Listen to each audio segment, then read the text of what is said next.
আসসালামু আলাইকুম। চায়নাতে যারা প্রথম আসেন অথবা রেগুলার আসার চিন্তা ভাবনা করতেছেন, তাদের সবচেয়ে বড় সমস্যা হচ্ছে খাওয়া দাওয়া, বাংলা খাবার। যারা আমরা বাংলা ভাষাভাষী, আমাদের জন্য হচ্ছে বাংলা খাবার না খেলেই নয়।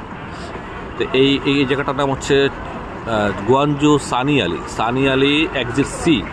এখানে একটা মেট্রো স্টেশন আছে, সি থেকে বের হইলেই এখানে আপনার সব ধরনের বাংলা খাবার পাবেন।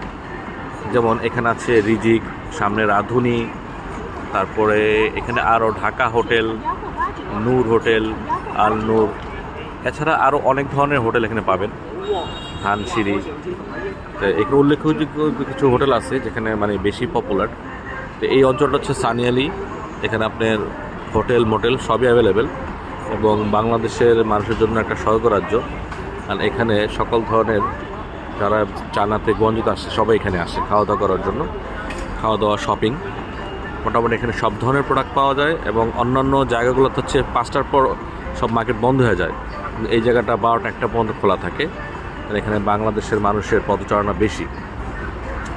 এখানে মার্কেটগুলো খুব লেট করে বন্ধ হয়, 10টার পর বন্ধ হয়, এবং হোটেলগুলো 12টা 1টা এবং সর্বোচ্চ 2টা পর্যন্ত খোলা থাকে।